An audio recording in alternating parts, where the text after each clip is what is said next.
The courtroom fell into an eerie hush as 5-year-old Clara Benton stepped through the large oak doors, her small hand tightly clutching the leash of a battle-scarred German shepherd named Ranger. Her vivid blue eyes scanned the room like radar, sharp, calculating, too precise for someone her age. At the bench, Judge Harold Whitman leaned forward, his graying eyebrows rising slightly. Despite his years of measured restraint, the sight of the tiny child brought a softness to his steely gaze.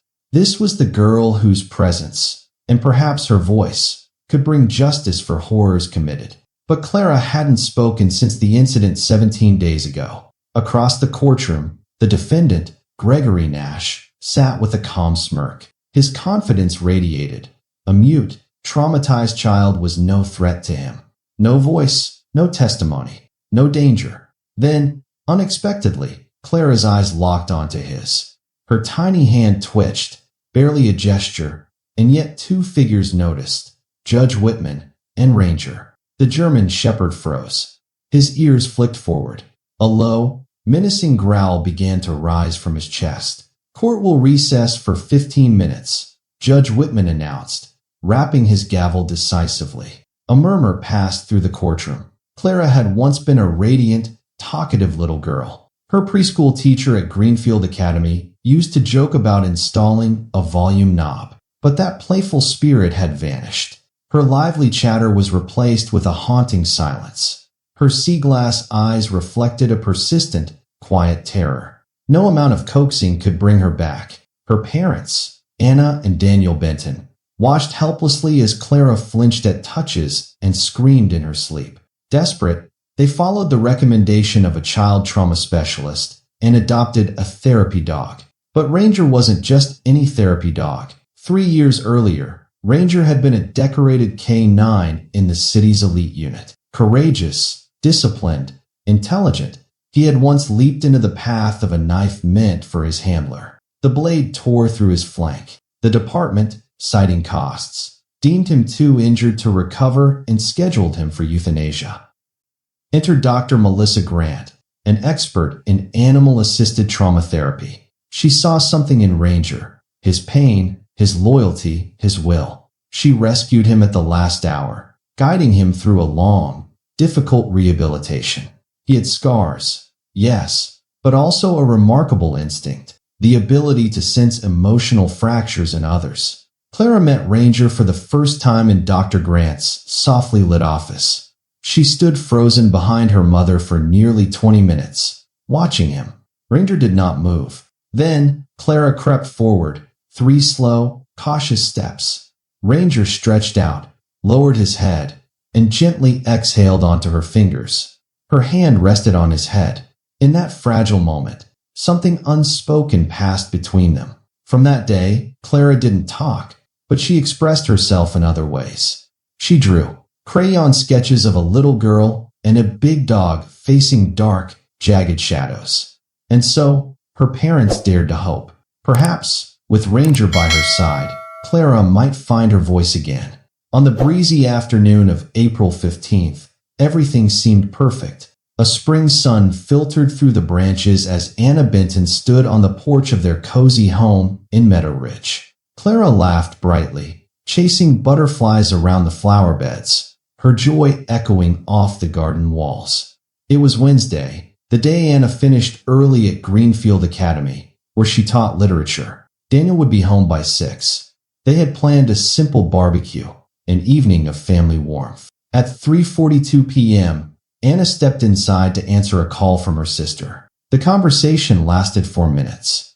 When she returned, the gate was open, and Clara stood near the edge of the sidewalk, talking to a man beside a black van. In Anna's recurring nightmares, this is the moment that always returns. The man's pristine polo shirt, his gentle smile, the lean toward Clara as he whispered words coated in honeyed poison. "I've got puppies inside," he told her. "Special ones. They need a little girl to take care of them. Want to see?" Anna screamed. The man's expression shifted, instantly, from charm to calculation. He grabbed Clara by the arm. That was when everything changed. Eleanor Myers, a 74-year-old retired nurse walking her tiny terrier, spotted the man trying to hoist Clara into the van. She screamed. Two landscapers nearby dropped their tools and ran. The man let go, jumped into the vehicle, and peeled away, screeching tires and burning rubber on the quiet street. Eleanor managed to memorize the first 4 digits of the license plate. Clara ran into her mother's arms, face buried in Anna's skirt. She didn't make a sound. Detective Caleb Dunn arrived 20 minutes later. His jaw was clenched, his eyes calculating as he reviewed the scene. The Benton's tranquil neighborhood had never seen anything like this. But Dunn had. In 3 neighboring counties, 4 children had vanished in the past 18 months. No witnesses, just the same sinister detail. A man with a van and puppies. This was the first time someone had interrupted the predator, and they finally had a lead. Detective Dunn worked swiftly. The partial license plate and traffic cameras gave them their first real lead in months. They tracked the black van east along Cedar Valley Road. The vehicle belonged to Gregory Nash, a 45-year-old computer technician with no criminal record. On paper, an ordinary man. But the hairline cracks beneath that polished facade soon became chasms. A search warrant was served. Officers scoured Nash's suburban home, a sterile place with pristine white carpets and bookshelves arranged with mathematical precision. At first, it seemed like a dead end. No puppies, no children, nothing overtly damning. But in the dimly lit garage, forensics found dog hairs embedded in a bleach-scrubbed floor. Several breeds. Yet Nash had no animals. When confronted with this discovery, Nash played innocent. He said he'd helped a friend move rescue dogs, his voice calm and rehearsed. His alibi for the disappearances was airtight, backed by receipts, work logs, and the testimony of colleagues. But Detective Dunn wasn't convinced. It was a secondary search that broke the case open.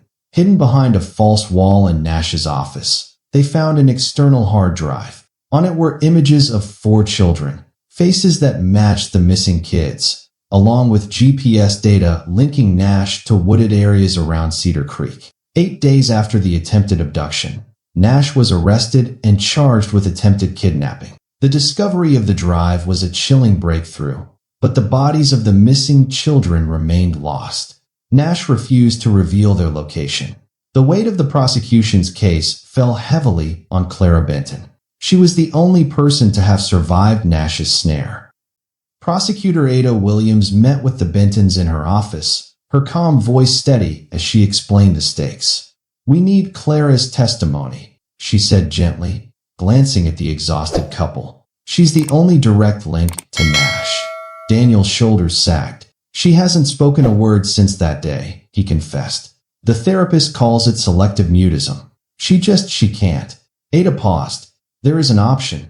We can use a therapy dog during Clara's testimony. It's worked in other jurisdictions, helping children find their voices in the presence of an emotional support animal." That same afternoon, the Bentons met with Dr. Melissa Grant and Ranger in a small, carefully arranged room. It mirrored a courtroom, down to the wooden benches and a miniature judge's dais. Clara clung to her mother's hand, her face pale. Dr. Grant knelt to her level, holding out her palm in a simple sign. "If you're scared," she said softly, "you can use this gesture. Ranger will come to you. He's here to help." Clara's eyes flicked to the German shepherd, whose tail wagged slowly. Then, almost shyly, she copied the hand gesture. Ranger patted over and nuzzled her side, pressing his warm body close.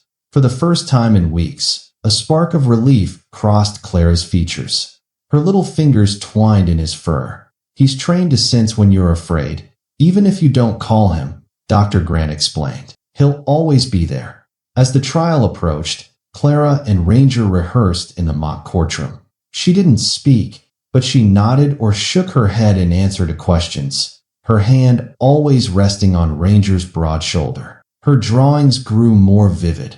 Ranger standing beside her against a dark silhouette, a brave protector. In the real courtroom, anticipation buzzed like static. Reporters filled the wooden pews, their pens and cameras ready. The public watched, spellbound by the first trial in the state's history to allow a therapy dog to accompany a child witness.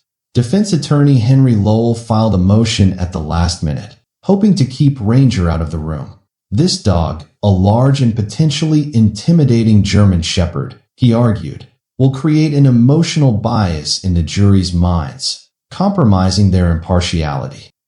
Prosecutor Ada Williams rose, her voice calm but resolute. Your Honor, Clara suffers from selective mutism due to trauma. Ranger is a medically recognized support animal, not an accessory. We have affidavits from Dr. Grant and 3 other experts to prove his necessity. Judge Harold Whitman listened carefully, his silver hair catching the light. At 62, he was known for his strict adherence to the law. What few in the room knew was the private ache he carried. 15 years earlier, his own daughter, Emily, had vanished on her way home from school. No trace had ever been found.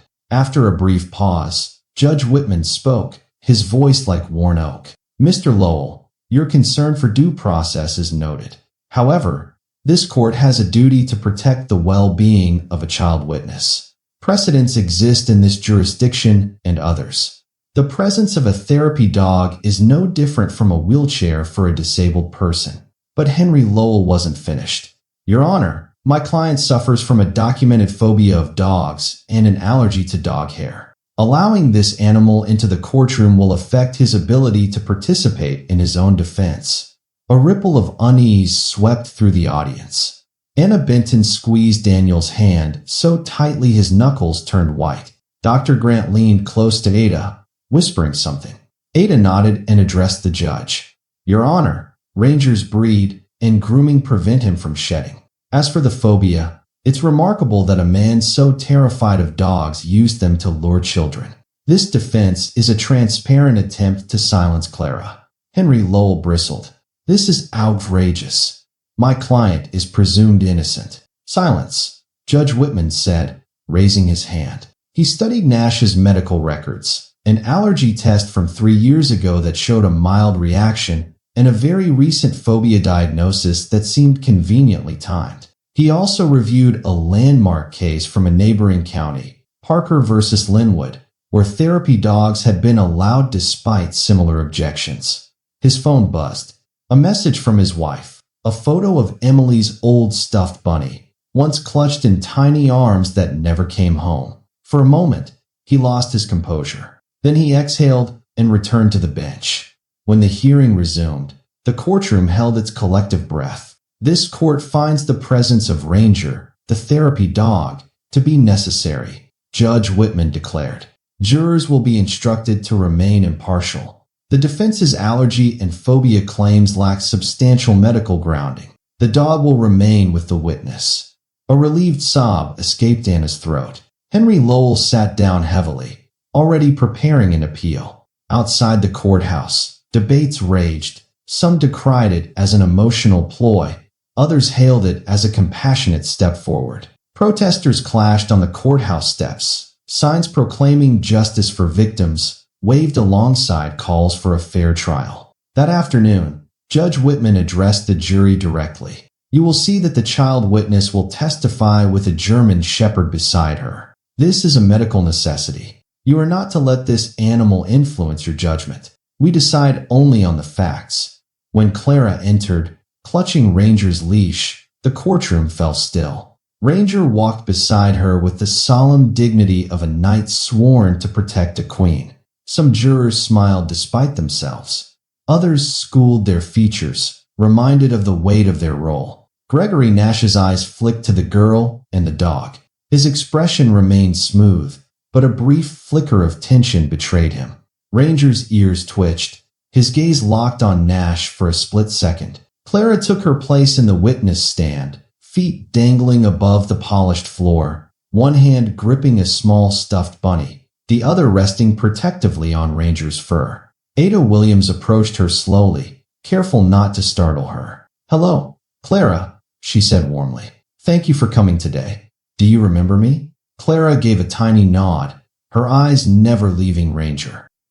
The air was electric in the courtroom as Ada Williams began her questioning, her voice gentle but sure. I'm going to ask you some questions about what happened in your garden, Clara. If you're scared or don't want to answer, you can shake your head. That's okay. No one will mind. Clara nodded faintly, her gaze fixed on Ranger's calm, reassuring presence. In the gallery, Anna Benton clutched a tissue to her lips, eyes glistening. Each second of her daughter's stillness felt like an eternity. Can you point to the man who spoke to you near the van? Ada asked. Silence stretched. 10 seconds. 20. Then, Clara's small hand rose, trembling, and pointed directly at Gregory Nash. The record will show that the witness identified the defendant, Ada said, her voice steady. A collective breath seemed to leave the room. The prosecution's key moment had arrived. Clara's gesture, her silent courage, placed Nash at the scene. Defense attorney Henry Lowell rose, adopting a more aggressive tone. Your Honor, while I have the utmost respect for this child's ordeal, simply pointing at my client proves nothing. She has been shown his photo multiple times before today. Objection, Your Honor, Ada interjected. Counsel is testifying. Sustained, Judge Whitman said. Mr. Lowell, please restrict yourself to questions. Lowell adjusted his cuffs and approached the witness stand, stopping at a respectful distance. Clara, he began, his voice almost too smooth. Did your mom or dad tell you to point at my client today? Clara's brow furrowed, and she shook her head firmly. Ranger shifted subtly, his body angling protectively between the child and the defense attorney. Lowell pressed on. Did the police officers show you pictures of my client before today and tell you he was a bad man? Again, Clara's head moved in a decisive no. The tension in the room crackled. Each gesture from Clara was like a hammer blow to Nash's carefully woven defense. Do you understand the difference between telling the truth and lying? Lowell asked, hoping to trap the child into speaking. Clara's breathing quickened, her eyes darting around the courtroom in a frantic search for safety. Her small shoulders shook. Ranger shifted his weight, placing his head on Clara's lap. Instantly, her breathing slowed, the terror in her eyes giving way to a quiet focus. Your Honor, Lowell said, his tone laced with calculated exasperation. The dog's presence is clearly interfering with my cross-examination. This is precisely what I warned about. Judge Whitman's voice was firm. Mr. Lowell, Ranger's role is to support a traumatized child witness. His presence is permitted. Continue your questioning within the bounds of the law. For another 20 minutes, Lowell tried every angle, every question designed to confuse or weaken Clara's account. But she held fast, silent but unyielding, her hand never leaving Ranger's fur. The defense attorney eventually retreated, frustration etched across his face. As the first day of testimony ended, an unexpected development rippled through the courtroom. Officer Caleb Dunn, scheduled to testify the following morning, entered the room briefly to speak with Ada Williams. As he passed the defense table, Ranger's demeanor changed. The German shepherd's head lifted, ears snapping forward. A low growl, soft but unmistakable, vibrated from his chest. Dr. Grant moved swiftly to redirect Ranger's focus, using practiced hand signals. Ranger settled, but the moment had not gone unnoticed. Several jurors exchanged glances. Even Nash's face paled for a fleeting instant. Ada Williams rose. Your Honor, the prosecution respectfully requests a brief in-chambers meeting regarding a potentially significant development. In Judge Whitman's chambers, Officer Dunn explained, I thought Ranger looked familiar when I saw the case files, but seeing him in person, there's no doubt. Ranger was my K-9 partner 3 years ago, before he was injured and retired. The judge frowned. And what does that mean for this case? 3 years ago, Dunn said, we were chasing a suspect in a child endangerment investigation. The suspect was never caught, but Ranger was stabbed and thrown off a cliff during the pursuit. The department couldn't pay for his recovery, so he was retired from active duty. Ada's mind raced. Are you suggesting the suspect from 3 years ago might be Gregory Nash? I can't say for sure without the old case files, Dunn admitted. But Ranger's reaction, it wasn't general aggression. It was recognition. K-9 units, don't forget. A shiver ran down Judge Whitman's spine. He ordered an immediate but discreet investigation into the old case, warning both attorneys that any findings would need to be carefully weighed before being introduced in court. The revelation caused a surge of activity. Detective Dunn combed through the 3-year-old file. The suspect's description, white male, early 40s, medium build, matched Nash. But no clear facial identification had ever been made. The case had been shelved after the lead detective suffered a heart attack. Ada faced a dilemma. The possibility that Nash had been preying on children for years was tantalizing, but without solid evidence, she couldn't risk a mistrial. Still, the urgency of stopping him forever grew by the hour. The media, already fixated on the trial, erupted with speculation. Headlines screamed, "K9 senses predator. Therapy dogs growl hints at deeper secrets." Social media lit up with theories and outrage. The next morning, Henry Lowell demanded a mistrial, arguing that Ranger's growl and the resulting headlines had irreversibly tainted the jury pool. Judge Whitman denied the motion. The jury has been cautioned not to consume media related to this case. We proceed. That afternoon, Anna Benton approached Ada Williams, her hands trembling as she held out a drawing Clara had made. It showed a black van, a man holding a knife, and a German shepherd standing between them. At the bottom, in a child's careful scrawl, "Bad man to hurt Ranger." Ada's eyebrows shot up. "Did Clara ever hear about Ranger's past injury?" she asked Anna. Anna shook her head. "We never told her. She just drew it." Dr. Grant studied the drawing and whispered, "Clara has an instinctive connection with Ranger. It's as if she can feel his past pain as her own." The trial pressed on. Expert witnesses testified about the dog hairs found in Nash's garage, the GPS data linking him to the sites of the children's disappearances, and the metadata from the hard drive that captured snapshots of vanished lives. The final blow to Nash's carefully maintained facade came from his ex-wife, Margaret Nash. In a trembling voice, she recounted the horrors she discovered. Photos of children on his computer, collars hidden in the basement, the shadows of his twisted obsession. She had fled in fear, and now she returned to expose the truth. The case reached a turning point when Ada presented a leather collar marked with the name Daisy, the missing dog of Judge Whitman's daughter, Emily, who had vanished 15 years ago. Judge Whitman's hand froze as he recognized the collar. It was a relic of a mystery that had haunted him for half his life. The courtroom fell into an uneasy silence, as everyone realized the horror went deeper than anyone had imagined. In that same moment, Clara interrupted the proceedings. Without warning, she began to draw fierce, fast strokes of a man, a little girl, and a dog standing guard in front of a house with a crescent-shaped weather vane. Ada studied the sketch. "Your Honor, the witness seems to be making a connection. May I present a series of photographs for identification?" Judge Whitman hesitated, his voice barely audible. "Proceed." Ada showed Clara a group of photos, including one of a much younger Gregory Nash from 15 years ago. Clara's finger landed on his face without hesitation. "Did your daughter Emily ever meet Gregory Nash?" Ada asked Judge Whitman, her voice trembling.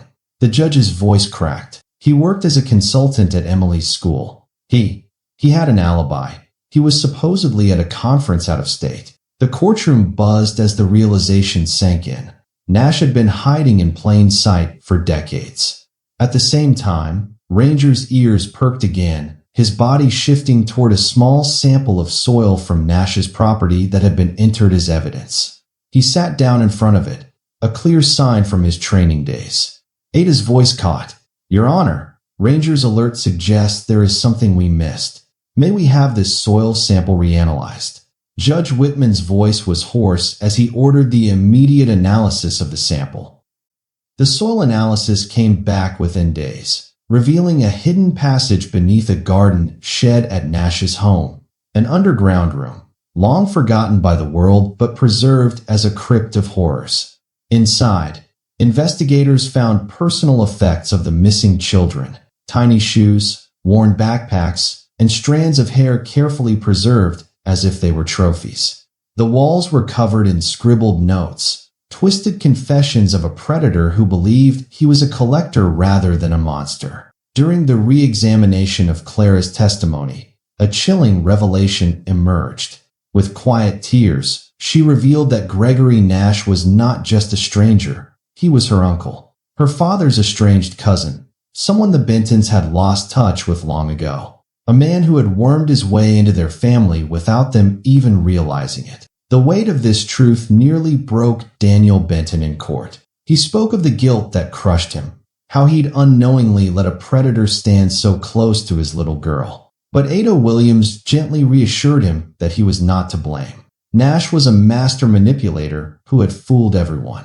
The final turning point came when Nash, cornered by the mounting evidence and the presence of Ranger's unwavering gaze, changed his plea. He admitted guilt to multiple kidnappings and agreed to reveal the location of any remaining children, in exchange for the death penalty being taken off the table. But Ranger wasn't finished. During the presentation of the items found in the underground room, the German Shepherd gave a sudden, unmistakable signal, his ears flattening and his body going rigid as he sniffed a torn piece of clothing. Officer Caleb Dunn, who had trained with Ranger years earlier, understood instantly. "That's his alert for a living scent," he said, his voice urgent. The room fell into a stunned hush. Ada turned to Nash. "Is there someone still alive?" Nash hesitated, his eyes darting, then lowered his head. "A cabin near Lake Ainsworth," he said. "I left her there with supplies. She should still be alive." Chaos erupted in the courtroom. Emergency services were mobilized instantly. Search teams fanned out across the pine-covered hills of Lake Ainsworth. For hours, the families of the missing children held their breath. Finally, as night fell, news came. 8-year-old Emma Sullivan, missing for nearly 8 months, was found alive. She was dehydrated and weak, but alive. The courtroom erupted in relieved sobs as Ada relayed the news. In the following days, the full extent of Nash's crimes became known. He confessed to operating as part of a twisted network, other predators who shared his perverse obsession.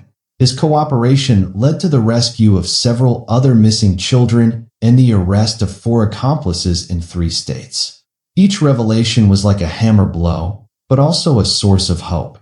The trial had grown far beyond the attempted kidnapping of Clara. It had become a reckoning for a generation of stolen children.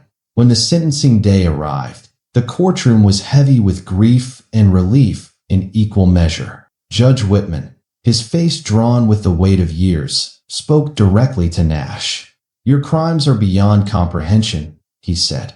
"The information you provided may have saved lives, but it will never erase the pain you caused. You will spend the rest of your life behind bars." Nash was sentenced to multiple life terms without the possibility of parole, confined to a maximum security prison and separated from other inmates, not out of mercy, but to ensure he would never again harm another soul. As the final gavel fell, tears of relief mingled with tears of mourning in the courtroom. Outside, the ripples of the trial spread far and wide. Clara's testimony, and the silent strength of Ranger at her side, became a symbol of hope. Lawmakers in 14 states introduced what became known as Clara's Law, establishing protocols for therapy dogs in courtrooms to support traumatized witnesses. The police department where Ranger had once served created a new policy, the Max Protocol, honoring the German Shepherd who had saved not just Clara, but so many others, by recognizing the power of second chances for retired K9s. In the months that followed, the Bentons created a foundation to support families of missing children. Clara, her voice still fragile but returning slowly, became a symbol of healing. She and Ranger shared an unbreakable bond, forged in the darkest of times. 6 months after the trial, a quiet ceremony was held at the therapy ranch where Clara, Emma, and Jennifer Banks, all survivors, met for the first time. They ran together in the tall grass under a gentle sun, laughter mingling with the calls of meadowlarks overhead. Clara, now 6, turned to her mother with a wise little smile and said, We're okay in a new way. Ranger stood beside her, the silent guardian who had never given up, proving that even in a world of shadows, there can be light. If this story moved you, please like the video and share it with someone who believes in second chances. Comment your thoughts. Would you support therapy dogs in court? And don't forget to subscribe for more incredible real-life stories of hope, courage, and healing.